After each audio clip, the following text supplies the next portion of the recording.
Sinapsis. Conexiones para la vida. Con Pablo Román Lucia, Matías Bertone y Jorge Hirsch.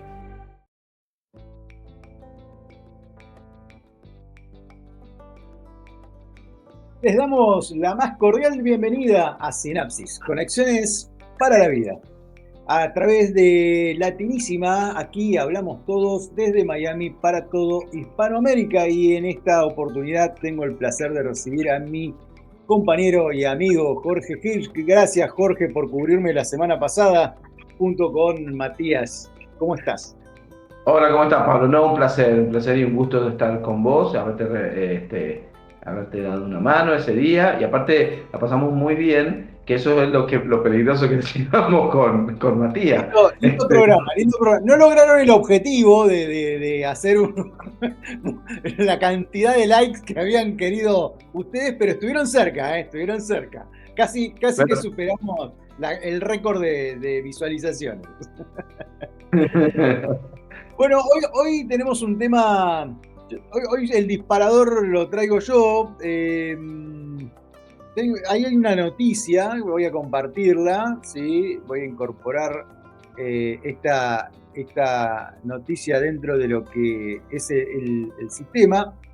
Acá tenemos, ¿sí? Una noticia que salió en el portal Neuroscience News, que dice que la IA muestra una inteligencia emocional superior a los humanos, ¿sí? Y me interesaría que funcione como disparador, ¿eh? Acá tenemos el resumen de la investigación.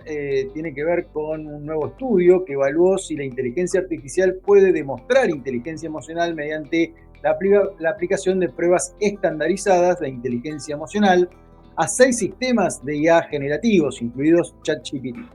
Los sistemas de IA obtuvieron una puntuación media del 82%, cifra que es significativamente superior al 56% obtenido por participantes humanos. Esto es una investigación desarrollada por el equipo de la Universidad de Ginebra y la Universidad de Berna en Suiza, y participaron los equipos del Instituto de Psicología y el Centro Suizo de Ciencias Afectivas. Las inteligencias artificiales generativas que se utilizaron fueron ChatGPT 4, ChatGPT O1, Gemini 1.5 Flash, Copilot 365, Claude 3.5 y DeepSeek versión 3.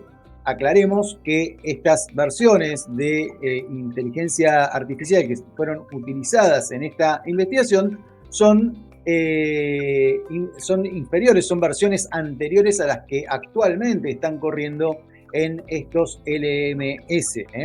Entonces, la idea es básicamente que esto sirva como disparador. Voy a recorrer un poquitito más en este sentido, ¿no? Bueno, paralelamente se administraron las mismas 5 pruebas a participantes humanos, y al final los LLM obtuvieron puntuaciones significativamente más altas. Como decíamos anteriormente, 82% de respuestas correctas frente al 56% que tienen los humanos. Además, pusieron a prueba a estas IAs para generar nuevas pruebas de inteligencia artificial que respetaran y que sean fiables.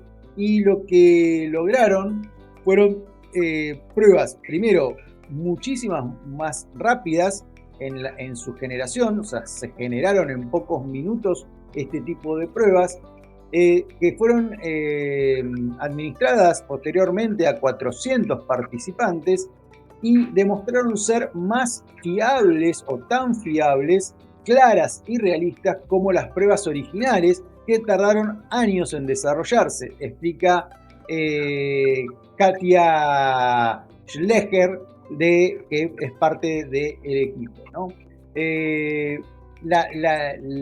Lo que abre, digamos, estos resultados, abre la posibilidad que la IA se utilice en contextos que se creían reservados hacia los humanos, como la educación, el coaching o la gestión de los conflictos, siempre que sea, obviamente, utilizada y supervisada por expertos. Bueno, aquí abrimos el camino de esto que es esta noticia, y me gustaría, Jorge, que me dieras tu punto de vista, ¿no?, sobre esto. Sí, sí. Yo no, si bien creo que esas pruebas que le realizaron a la inteligencia artificial pueden haber sido inclusive estandarizadas y está dentro de lo que se le toma a una persona dentro de neuropsicología para conocer acerca de de cuánta reciprocidad emocional tiene, no creo que sea aplicable por ahora el momento, porque eh, lo a ver, nosotros podemos estadísticamente establecer qué está bien y qué está mal. Ahora, la carga afectiva es lo que te va a determinar que vos tomes o no una decisión. A ver, hay dos hermanos o familiares, padre e hijo, que no se hablan nunca más en la vida, y si vos pusieses todas las razones por las que no se hablan en el chat, en una inteligencia artificial, quizás te lo resuelve mucho más fácil. Pero al final ellos no se van a hablar porque hay algo emocional ahí de la carga afectiva que lo hace imperdonable a volverse a hablar. Y que un padre y un hijo no se vuelvan a hablar nunca más y que sea imperdonable no está dentro de la lógica. Solo si lo medís con factores afectivos, que vos lo sientas. Sí, Yo y es siempre... algo, y es un elemento que no tiene la inteligencia artificial, ¿no? No, obvio. A cualquiera de nosotros le puede resolver la vida a otra persona. A nuestros hijos. Pero mirá, no es problema, esto está... No es así. No es así cuando, por ejemplo, qué sé yo, un hijo nuestro se enamora y sufre por amor. Bueno, déjalo, si ya vas a conocer a otra persona. Pero mirá, esta chica no era linda, no era buena, no era... Poner 1000 variables que no van a hacer que él tome otra decisión porque ya no es una decisión que solo te afecte en la lógica, sino hay una carga afectiva que no te va a permitir. De eso estamos impregnados los humanos. Por eso, lo que hablábamos recién, Pablo, no me parece, inclusive a mí, el término inteligencia emocional. Sí, estábamos hablando en la previa justamente de esto, ¿no? Que quizás el gran problema, yo creo que en los dos casos, ¿no? Tanto en la inteligencia emocional como en la inteligencia artificial, creo que el gran problema es esa palabra inteligencia, ¿no? Que representa, primero habría que definir qué es inteligencia, básicamente, porque vamos a tener tantas definiciones como autores hayan estudiado sobre la inteligencia, ¿no? Bueno, si Pero, vamos a... ¿Cómo? perdón, pero aparte porque excluye gente, También. Hoy la humanidad se ha planteado, en lo que a mí respecta, pensando en el autismo y decir que no es una patología, no es una enfermedad, es una diversidad, inclusive no solo desde el punto de vista biológico, sino para que no sea excluyente. Entonces, hablar de que alguien es inteligente emocionalmente es porque en el otro punto hay alguien que no lo es. Y esto ya te excluye. Totalmente, totalmente. Bueno, yo te comentaba previo a arrancar el programa, o sea, dentro de lo que es mi propia concepción de lo que es la inteligencia, es un conjunto de habilidades cognitivo, emocionales y sociales que generan conductas y respuestas adaptativas según el entorno en el cual estemos, y esto además incluyendo estrategias de bienestar personal, ¿no? Más allá de los intermedios que podemos encontrar, pero la esencia es esa. Esa es mi concepción de inteligencia humana, ¿no? Que trato de construirla desde una visión más holística de la Claro. visión del ser humano. Pero después tenés definiciones de inteligencia o categorizaciones de inteligencia, ¿no? Como la teoría bifactorial, que habla de inteligencia general, inteligencia específica. Tenemos las de Cattell, ¿no? Donde diferenciamos entre fluida y cristalizada. Entonces, Claro. hay tantas versiones. Bueno, después tenemos el gran problema con una de las más difundidas, que es las inteligencias múltiples, ¿no? Donde, bueno, sabemos que desde el punto de vista científico estas inteligencias no están avaladas científicamente, no se ha podido demostrar que existe este tipo de de inteligencia, y creo que ahí también el error fue incorporarle la palabra inteligencia en vez de hablar de habilidades, ¿no? Habilidades, como decíamos recién, también factores que, o sea, hay que rever cómo lo nombramos, porque te vuelvo a repetir, hay personas que quedarían excluidas solo por un término. Hoy, por ejemplo, yo te voy a dar el ejemplo, Messi es un tipo que es súper habilidoso con sus piernas y que es un éxito. Si no hubiese tenido la fortuna de que el fútbol exista, quizás no sería una persona admirada y tomada como un ser extraordinario. Entonces, entonces ahí uno dice, bueno, claro, que la inteligencia motriz existe. Tampoco es así. O sea, es un desarrollo del cerebro que te permite en cierto contexto, como dijiste vos, llevar a cabo tareas eficaces. Entonces, ¿eso te hace inteligente?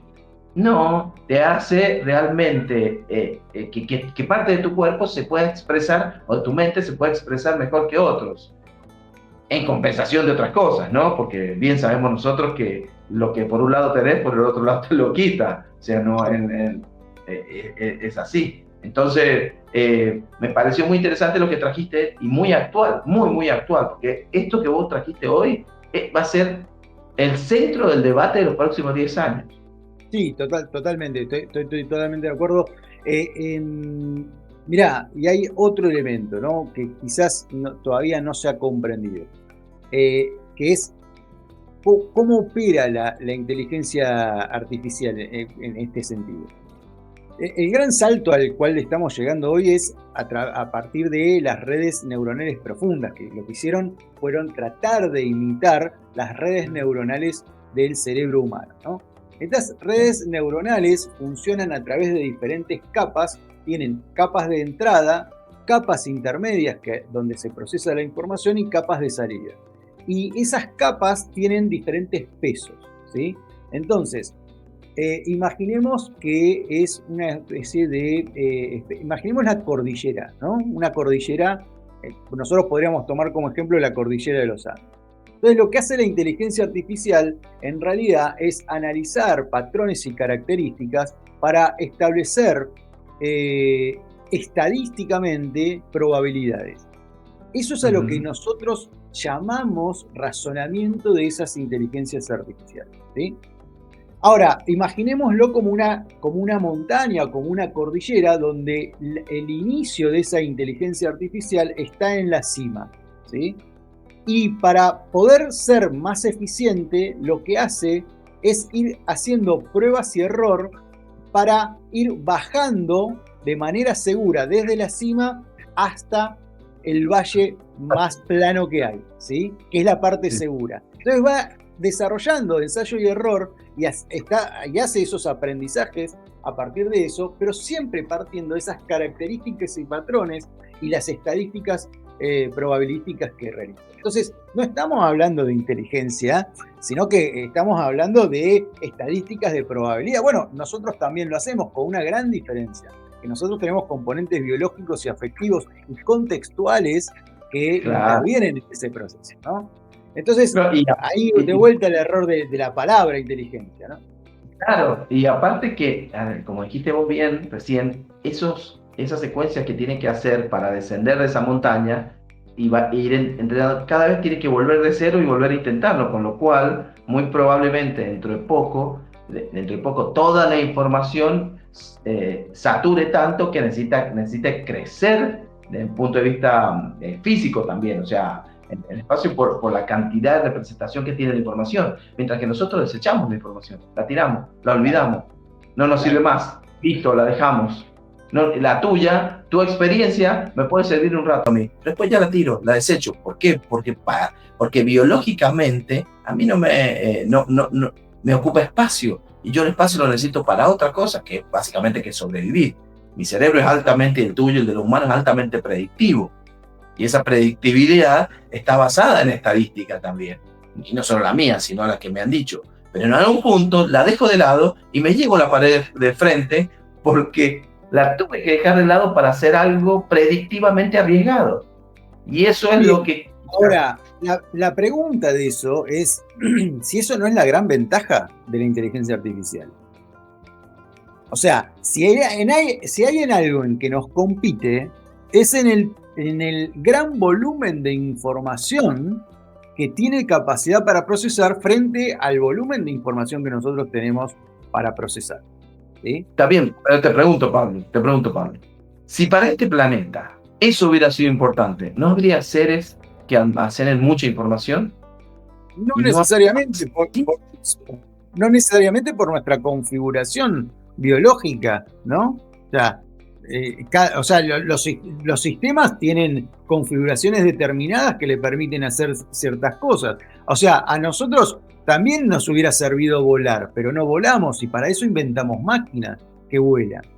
A nosotros también nos sirve ir más rápido, pero no tenemos esa capacidad, por eso inventamos vehículos que nos llevan más rápido. Entonces, yo creo que lo que hacemos los humanos es compensar con creaciones e invenciones nuestras limitaciones neurobiológicas, sociales y culturales, que básicamente es la base de los significados, para poder tener mayores capacidades, ¿no? Ahora, perdón, según el contexto, el volumen de información es importante o no en el procesamiento, ¿no? Según la tarea que yo tenga que realizar. No para todo es importante manejar grandes volúmenes de información. Claro, por eso te digo, Pablo, pero claro, y eso es fundamental, porque en un contexto de un sapiens, es mucho más importante la fuerza y la destreza manual que el volumen de información, hasta que se empiecen a equilibrar y vos necesitas información y volumen de destreza. Entonces las sociedades se volvieron más agrícolas, se volvieron más estáticas y no tan nómadas, no tan dinámicas. Vos sabés que, hablando con el profesor... Ahí te agrego una variable. Es verdad lo que acabas de decir sobre la fuerza y la destreza, hasta que me tengo que enfrentar a un problema determinado. Y ahí el volumen de información sí me sirve para poder determinar cuál es la mejor variable para aplicar en esa solución que estoy buscando. Totalmente. De hecho, sin ser conspiranoico, las grandes civilizaciones se creen que tuvieron cierto tipo de ayuda de información que no estaba en el contexto, sin meternos en ese tema que es muy amplio, ¿no? Y hay de todo. Pero cuando vos aplicás la lógica evolutiva de una sociedad y su información es mayor a la destreza manuales que tienen, es porque aplicaron información que le pueda dar de alguna forma. Y ahí sí te doy la razón a vos. Hay sociedades que evolucionaron muy rápidamente por el volumen de información y no por el volumen de fuerza y de destreza. Entonces, en ese punto sí tenés razón. Ahora, como dice el profesor La Fonseca, que él ha realizado estudios de investigación en antropología, también en psicomotricidad, el desarrollo de nuestras habilidades manuales y de nuestra motricidad hizo que nosotros transformáramos en seres psicomotores que aprendiéramos a través de nuestro cuerpo. Y el día de hoy seguimos aprendiendo a través de nuestro cuerpo, mientras que la IA está aprendiendo por información cargada. O sea, nosotros, y Pablo, a lo mejor puedes estar de acuerdo o no conmigo en esto, la escuela tiene un error grave, que sigue aprendiendo o enseñando información acumulativa y no experimental, o experiencial, perdón. Y ahí... Sí, totalmente de acuerdo, que es un grave problema de nuestro sistema educativo, ¿no? Bueno, también surge la discusión sobre la palabra inteligencia cuando hablamos de inteligencia emocional. Claro. ¿No? Sí. O sea, ¿estamos hablando de inteligencia o estamos hablando que los humanos regulamos emociones más que desarrollar procesos inteligentes sobre las emociones? De hecho, el hombre moderno regula más sus emociones que el hombre de 1700, el hombre de 1000 y de 2000 después de Cristo. nosotros a lo largo de la historia hemos ido no aprendiendo, sino no aprendiendo cosas, sino a regular nuestras propias reacciones instintivas y reemplazarlas por conductas que pueden estar más mediadas. Y vos fíjate que la corteza órbito-frontal es el papel extraordinario que hace, inhibiendo las conductas que no están a un fin ético, moral, afectivo en la sociedad donde habita ese ser humano. Yo veía los otros días, me gusta ver, qué sé yo, cine antiguo, o por ahí veo, qué sé yo, la gente por ahí no va a conocer, pero nosotros conocemos bien lo que era Olmedo y Porcel, y hoy esos chistes estarían muy fuera de lugar, con construcciones nuevas. Entonces, para los que son de Latinoamérica, Alberto Olmedo y Jorge Porcel fueron dos cómicos de Argentina, eran los capocómicos de la época. No pregunten de qué época, así no revelamos nuestra edad, Jorge. aunque mis canas la debe revelar solas. Pero bueno, eran dos capos cómicos, claro, y en ese contexto, el humor que hacían era muy divertido, y hoy ese humor no tendría cabida, ¿no? En el contexto. No, estaría cancelado 100%. Y también un poco, nosotros conocemos un político muy conocido aquí en Argentina, que se podría decir que inició. ¿Por qué me pones a mí solo? Porque me responsabilicé yo. No. Estabas con un pequeño delay entre el audio y la imagen, entonces quería ver si se corregía. Ahí sí. Bueno, nosotros como un político que cuando inició su gestión hace 2 años, podríamos decir que emocionalmente era muy bajo, y ha tenido muchos choques y mucho conflicto por cuestiones no políticas, sino más emocionales. Y al día de hoy ha ido aprendiendo, y eso lo ha hecho menos reactivo y mucho más pragmático, podría ser, o sea, más constructivo. Sí, pragmático, sí. A pesar de que era súper pragmático, ¿no? Yo igualmente siempre mi pregunta es, o sea, y me queda como duda, no tengo una respuesta para eso, es si eso que observamos hace 2 años atrás, en realidad no fue una estrategia pensada y deliberada, viendo el contexto social y económico en el que estaba el país, y bueno, y eso después se fue modificando con el tiempo, más allá de las circunstancias que se pudieron haber surgido, ¿no? O sea, digo, lo planteo como posibilidad, como posibilidad de análisis, ¿no? También. Pero bueno, entonces, a la vista está, por ejemplo, podríamos decir que ha ido aprendiendo a regular. Eso lo transformó en más inteligente emocionalmente. Bueno, ahí está la discusión, y te lo dejo para vos, que sos más especialista que yo en el tema. ¿Sería el término apropiado? Porque si no, tendríamos que decir no. Yo tuve esta discusión con un amigo tuyo, conocido mío en común, que es Javier Tirapus Tarros, ¿sí?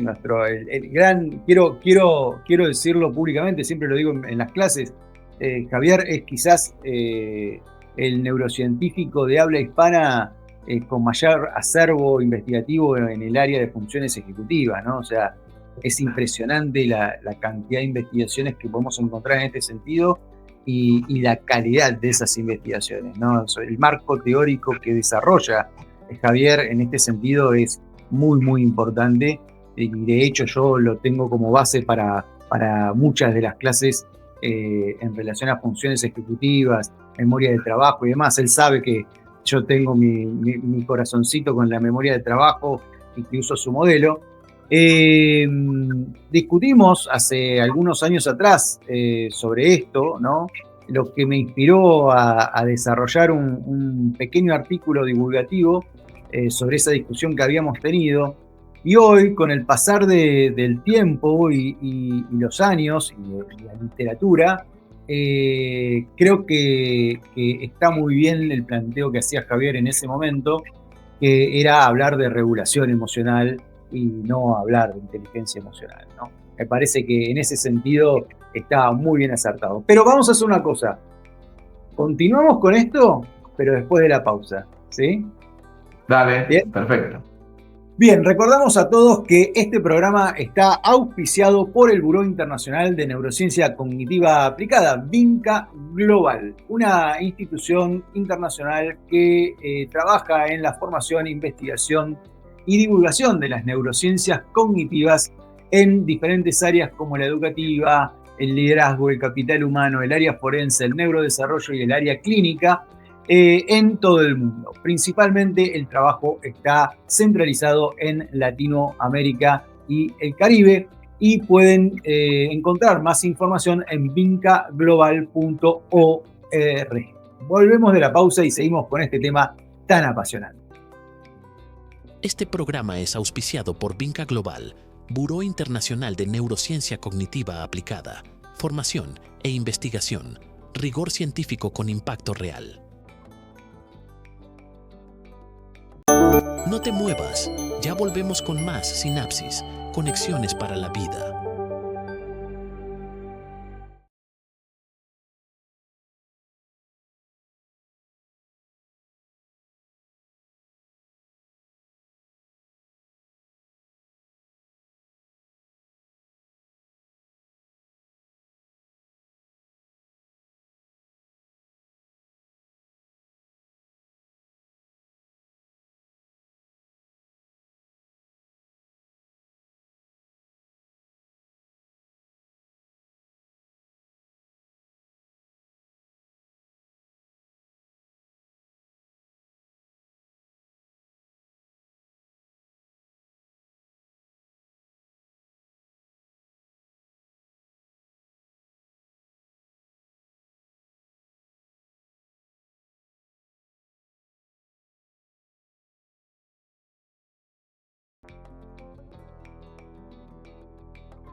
Sinapsis, conexiones para la vida, con Pablo Román Lucia, Matías Bertone y Jorge Hirsch.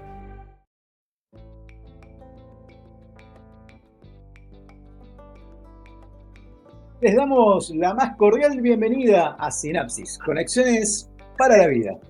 A través de Latinísima, aquí hablamos todos desde Miami para todo Hispanoamérica, y en esta oportunidad tengo el placer de recibir a mi compañero y amigo Jorge Hirsch. Gracias, Jorge, por cubrirme la semana pasada junto con Matías. ¿Cómo estás?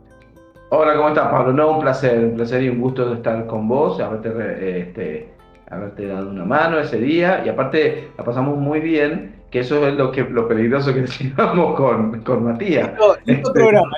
No lograron el objetivo de hacer la cantidad de likes que habían querido ustedes, pero estuvieron cerca, estuvieron cerca. Casi que superamos el récord de visualizaciones.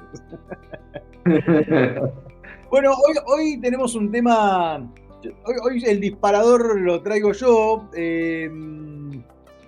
Ahí hay una noticia, voy a compartirla, ¿sí? Voy a incorporar esta noticia dentro de lo que es el sistema. Acá tenemos, ¿sí?, una noticia que salió en el portal Neuroscience News, que dice que la IA muestra una inteligencia emocional superior a los humanos, ¿sí? Y me interesaría que funcione como disparador, ¿eh? Acá tenemos el resumen de la investigación. Tiene que ver con un nuevo estudio que evaluó si la inteligencia artificial puede demostrar inteligencia emocional mediante la aplicación de pruebas estandarizadas de inteligencia emocional a 6 sistemas de IA generativos, incluidos ChatGPT. Los sistemas de IA obtuvieron una puntuación media del 82%, cifra que es significativamente superior al 56% obtenido por participantes humanos. Esto es una investigación desarrollada por el equipo de la Universidad de Ginebra y la Universidad de Berna en Suiza, y participaron los equipos del Instituto de Psicología y el Centro Suizo de Ciencias Afectivas. Las inteligencias artificiales generativas que se utilizaron fueron ChatGPT 4, ChatGPT O1, Gemini 1.5 Flash, Copilot 3.65, Cloud 3.5 y DeepSeek versión 3. Aclaremos que estas versiones de inteligencia artificial que fueron utilizadas en esta investigación son inferiores, son versiones anteriores a las que actualmente están corriendo en estos LMS. Entonces, la idea es básicamente que esto sirva como disparador. Voy a recorrer un poquitito más en este sentido, ¿no? Bueno, paralelamente se administraron las mismas 5 pruebas a participantes humanos y al final los LLM obtuvieron puntuaciones significativamente más altas. Como decíamos anteriormente, 82% de respuestas correctas frente al 56% que tienen los humanos. Además, pusieron a prueba a estas IAs para generar nuevas pruebas de inteligencia artificial que respetaran y que sean fiables, y lo que lograron fueron pruebas, primero, muchísimas más rápidas en su generación, o sea, se generaron en pocos minutos este tipo de pruebas, que fueron administradas posteriormente a 400 participantes y demostraron ser más fiables o tan fiables, claras y realistas como las pruebas originales que tardaron años en desarrollarse, explica Katia Schlecher, que es parte del equipo, ¿no? Lo que abre, digamos, estos resultados, abre la posibilidad que la IA se utilice en contextos que se creían reservados hacia los humanos, como la educación, el coaching o la gestión de los conflictos, siempre que sea obviamente utilizada y supervisada por expertos. Bueno, aquí abrimos el camino de esto que es esta noticia, y me gustaría, Jorge, que me dieras tu punto de vista, ¿no?, sobre esto. Sí, sí. Yo no, si bien creo que esas pruebas que le realizaron a la inteligencia artificial pueden haber sido inclusive estandarizadas y está dentro de lo que se le toma a una persona dentro de neuropsicología para conocer acerca de cuánta reciprocidad emocional tiene, no creo que sea aplicable por ahora el momento, porque a ver, nosotros podemos estadísticamente establecer qué está bien y qué está mal. Ahora, la carga afectiva es lo que te va a determinar que vos tomes o no una decisión. A ver, hay dos hermanos o familiares, padre e hijo, que no se hablan nunca más en la vida, y si vos pusieses todas las razones por las que no se hablan en el chat, en una inteligencia artificial, quizás te lo resuelve mucho más fácil. Pero al final ellos no se van a hablar porque hay algo emocional ahí de la carga afectiva que lo hace imperdonable a volverse a hablar. Y que un padre y un hijo no se vuelvan a hablar nunca más y que sea imperdonable no está dentro de la lógica. Solo si lo medís con factores afectivos, que vos lo sientas. Sí, y es un elemento que no tiene la inteligencia artificial, ¿no? No, obvio. A cualquiera de nosotros le puede resolver la vida a otra persona. A nuestros hijos. Pero mirá, no es problema, esto está...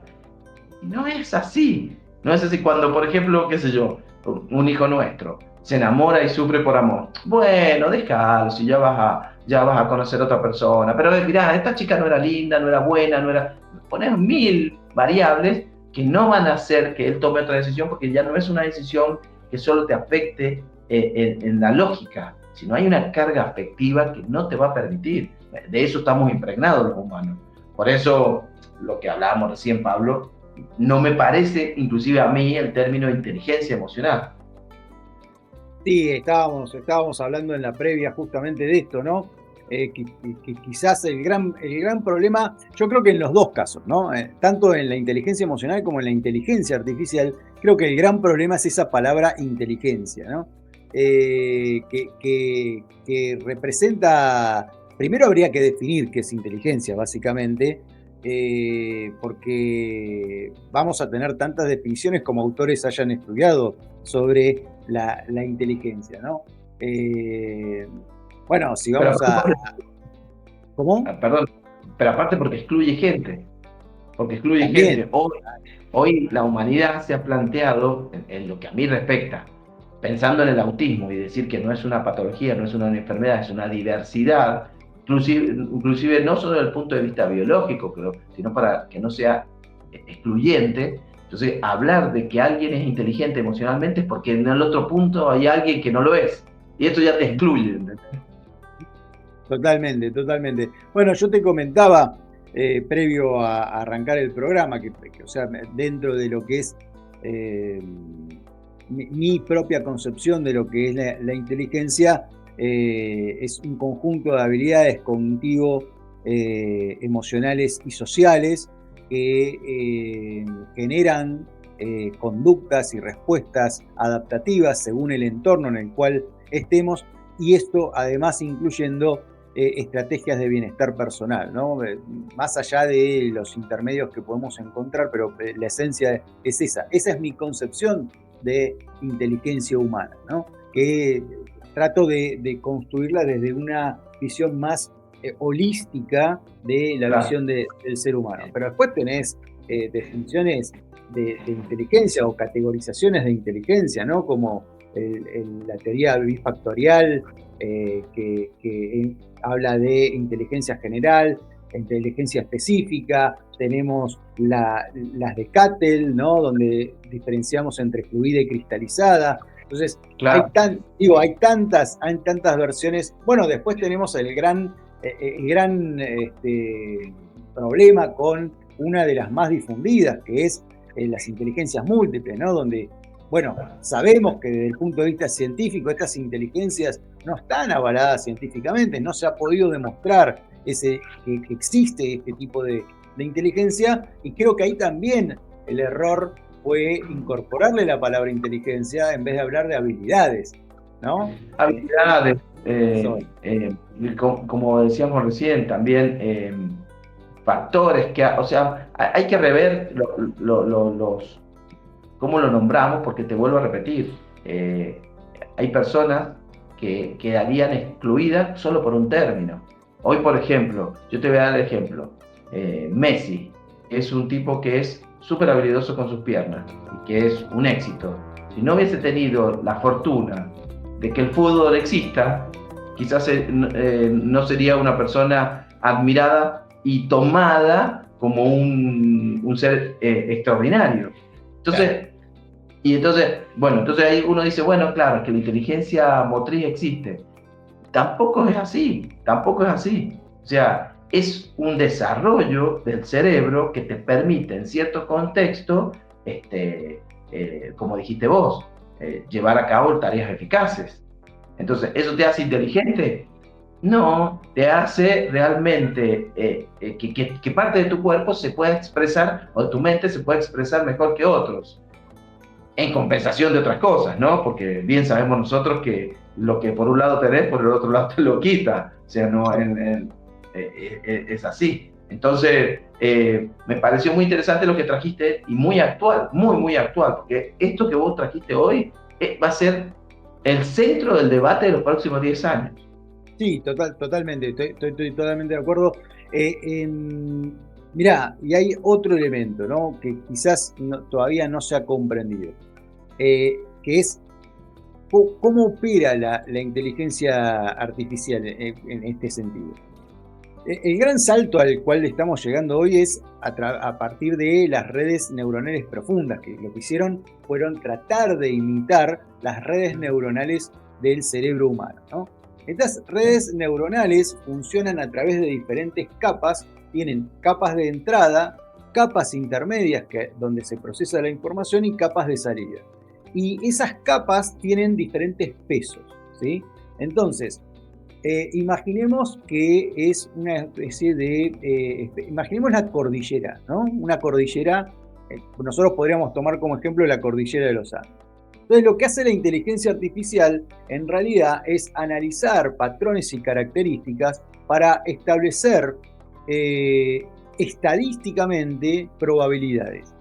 Eso es a lo que nosotros llamamos razonamiento de esas inteligencias artificiales, ¿sí?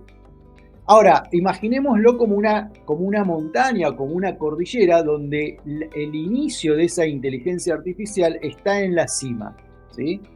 Y para poder ser más eficiente, lo que hace es ir haciendo pruebas y error para ir bajando de manera segura desde la cima hasta el valle más plano que hay, ¿sí? Que es la parte segura. Entonces va desarrollando ensayo y error y hace esos aprendizajes a partir de eso, pero siempre partiendo de esas características y patrones y las estadísticas probabilísticas que realiza. Entonces, no estamos hablando de inteligencia, sino que estamos hablando de estadísticas de probabilidad. Bueno, nosotros también lo hacemos con una gran diferencia, que nosotros tenemos componentes biológicos y afectivos y contextuales que intervienen en ese proceso, ¿no? Entonces, ahí de vuelta el error de la palabra inteligencia, ¿no? Claro, y aparte que, como dijiste vos bien recién, esas secuencias que tiene que hacer para descender de esa montaña y va a ir entrenando, cada vez tiene que volver de cero y volver a intentarlo, con lo cual, muy probablemente dentro de poco toda la información sature tanto que necesita crecer desde el punto de vista físico también, o sea, en el espacio por la cantidad de representación que tiene la información, mientras que nosotros desechamos la información, la tiramos, la olvidamos, no nos sirve más, listo, la dejamos. No, la tuya, tu experiencia me puede servir un rato a mí, después ya la tiro, la desecho. ¿Por qué? Porque biológicamente a mí no me ocupa espacio, y yo el espacio lo necesito para otra cosa, que básicamente que sobrevivir. Mi cerebro es altamente, el tuyo, el de los humanos, es altamente predictivo. Y esa predictibilidad está basada en estadística también. Y no solo la mía, sino la que me han dicho. Pero en algún punto la dejo de lado y me llevo a la pared de frente porque la tuve que dejar de lado para hacer algo predictivamente arriesgado. Y eso es lo que... Ahora, la pregunta de eso es si eso no es la gran ventaja de la inteligencia artificial.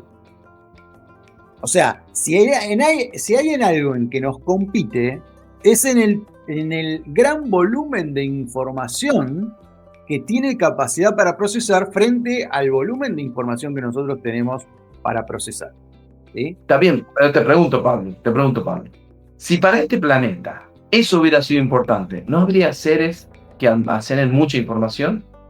No necesariamente, no necesariamente por nuestra configuración biológica, ¿no? O sea, los sistemas tienen configuraciones determinadas que le permiten hacer ciertas cosas. O sea, a nosotros también nos hubiera servido volar, pero no volamos y para eso inventamos máquinas que vuelan.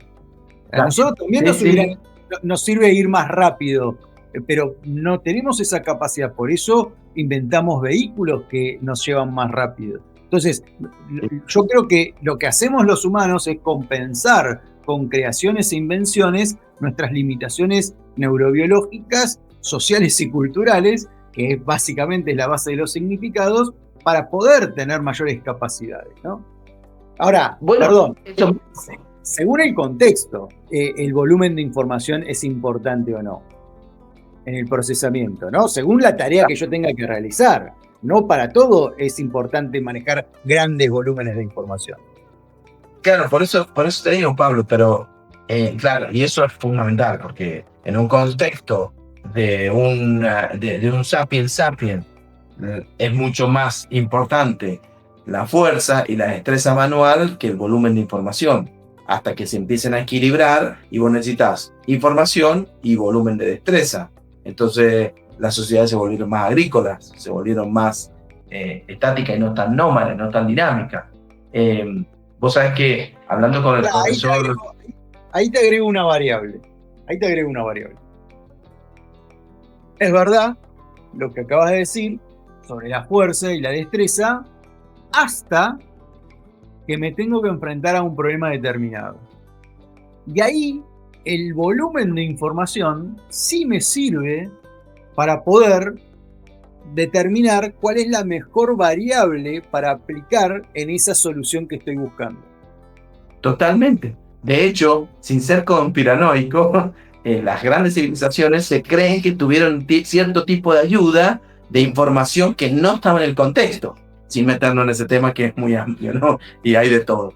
Pero cuando vos aplicás la lógica evolutiva de una sociedad y su información es mayor a la destreza manuales que tienen, es porque aplicaron información que le fue dada de alguna forma. Y ahí sí te doy la razón a vos. Hay sociedades que evolucionaron muy rápidamente por el volumen de información y no por el volumen de fuerza y de destreza. Entonces, en ese punto sí tenés razón. Sí tenés razón. Ahora, como dice el profesor Da Fonseca, que él ha realizado estudios de investigación en antropología, también es de psicomotricidad. El desarrollo de nuestras habilidades manuales y de nuestra motricidad hizo que nosotros transformáramos en seres psicomotores que aprendiéramos a través de nuestro cuerpo. Y el día de hoy seguimos aprendiendo a través de nuestro cuerpo, mientras que la IA está aprendiendo por información cargada. O sea, nosotros, y Pablo, a lo mejor puedes estar de acuerdo o no conmigo en esto, la escuela tiene un error grave, que sigue aprendiendo o enseñando información acumulativa y no experimental, o experiencial, perdón. Y ahí... Sí, totalmente de acuerdo, que es un grave problema de nuestro sistema educativo, ¿no? Bueno, también surge la discusión sobre la palabra inteligencia cuando hablamos de inteligencia emocional. Claro. ¿No? Sí. O sea, ¿estamos hablando de inteligencia o estamos hablando que los humanos regulamos emociones más que desarrollar procesos inteligentes sobre las emociones? De hecho, el hombre moderno regula más sus emociones que el hombre de 1700, el hombre de 1000 y de 2000 después de Cristo. Nosotros a lo largo de la historia hemos ido no aprendiendo cosas, sino a regular nuestras propias reacciones instintivas y reemplazarlas por conductas que pueden estar más mediadas. Y vos fíjate que la corteza órbito-frontal es el papel extraordinario que hace, inhibiendo las conductas que no están a un fin ético, moral, afectivo en la sociedad donde habita ese ser humano. Yo veía los otros días, me gusta ver, cine antiguo, o por ahí veo, la gente por ahí no va a conocer, pero nosotros conocemos bien lo que era Olmedo y Porcel, y hoy esos chistes estarían muy fuera de lugar, con construcciones nuevas.